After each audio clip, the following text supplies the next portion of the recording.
Okay, guys, Lab 7, Skeletal System.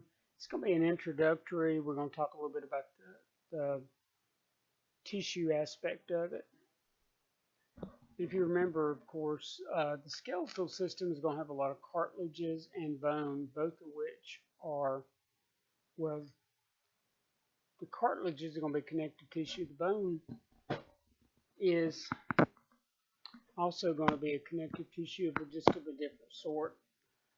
Anyway, talking about the cartilages in the body, the external ear, the pinna, we know about the elastic cartilage. Those are the cartilages that we were talking about connecting the ribs to the breastbone or the sternum. Those are called costal cartilages. There's the pubic symphysis that joins the interior part of the hip bone together. The meniscus I showed you. Articular cartilage are those that are on the ends of the long bones that help to reduce friction. And then there's the C-shaped rings of cartilage that hold open the trachea and the epiglottis. Okay, as far as our skeletal cartilages, the articular are going to be between the bones. Costal, the ribs, laryngeal are going to be around the larynx. You're going to get a much better, closer view of that in anatomy and physiology too. Tracheal and bronchial, again, that's A and P2. The nasal cartilage, which is the tip of the nose. The intervertebral disc between the bones. And then, of course, the external ear, which we've already mentioned. The skeleton is divided into two main parts. We call one the axial skeleton and the other the appendicular skeleton. The appendicular skeleton is basically the arms and the legs and the bones that they connect to, which is going to be the hip bone for the legs and the scapula for the arms. So that leaves the axial skeleton as being basically the vertebrae, the ribs, the sternum, and the skull. And that's it. Not too very hard. Classifying bones on basis of shape. This would be a flat bone because it is basically flat. Long bone. Now, this little bone right here is a long bone too. Why is it a long bone? Because it's longer than it is wide. That's the definition. This guy, hang on a minute. This guy is going to be our irregular. It doesn't conform to any real shape. So there's no way to classify it as long, short, whatever. And these will be the short bones, the cuboidal.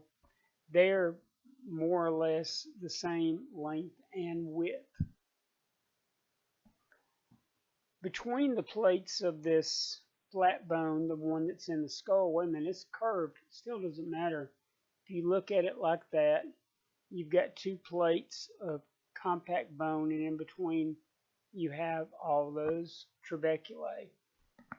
So there's the suture, which we'll talk more about that when we get to the axial skeleton. There's the outer compact bone, inner compact bone, and in between is trabeculae. That's spongy bone, which only in the flat bones do we call diploe.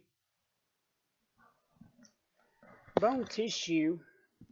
We looked at this when we were doing the cartilages, and I said it was just absolutely, super easy to see these. Now let's talk about some of the structures here. Okay, there is the compact bone on the outer sheath of the long bone. There is the spongy bone that is in the interior. You can see that in there, guys. Look at it. Now, not only do we have these little growth rings, which we got a name for that, we call it lamellae. Not only do we have those lamellae around these rounded, which would give those the name of osteon. But we also have lamellae that go around the entirety of the bone, and that's going to be the circumferential lamellae. And there's the osteon. You could call it a version system, but I would just leave it at osteon. There are also lamellae that are in between these osteons, and those are called interstitial lamellae. So concentric lamellae are the ones that are around the hole. That hole is the central canal, and as you can see, there's a blood vessel there. Okay, in here, when we talk about the marrow, this is what we're talking about. It's this space in between these trabeculae of the spongy bone. That is going to be the medullary cavity where the marrow is.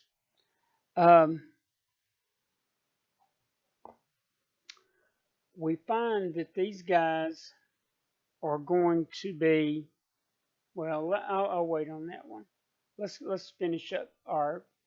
So that's pretty much what all our lamellae, the circumferential, the concentric, and then the interstitial are the ones that we needed to know. And again, the central canal we talked about is just a hole in the middle of the osteon, and we have blood vessels and nerves that go through that hole. Now, getting a close-up, there's part of the central canal. Now, here you can see the outline of the lacunae that this cell sits in. That cell is an osteocyte. The osteocyte is there to maintain that bone matrix. All that stuff that make up these lamellae, that is the ground substance of the bone. What is it basically? Basically, it's going to be collagen fibers which are encrusted with calcium and magnesium crystals. That's what gives it its hardness. And the collagen fibers are going to give it its flexibility to keep it from being too hard and shattering. Okay. Now, it's kind of hard to see there, but these little things right there, those are actually pathways that come from the central canal. So we have little pathways that allow nutrients to diffuse. Those guys are called canaliculi, or canaliculus is the plural. We almost always use canaliculae. Okay. Now, you see these central canals going here, but we have canals that go horizontally. Those are called perforating canals, or you can call them Volkmann's. Okay, now, so there's the outside of the bone, and there's the inside, the medullary cavity. This is covered with a connective tissue, fairly tough, that is called the periosteum. These guys over here are also covered with a velvety-like connective tissue, and theirs is called the endosteum. Okay, let's see. I think that's got it for our. That's pretty much our compact bone. Everything we've got on the list. Here's another part of the long bones. You can see. So the shaft of the bone is called the diaphysis. The ends of the bone, there are two ends.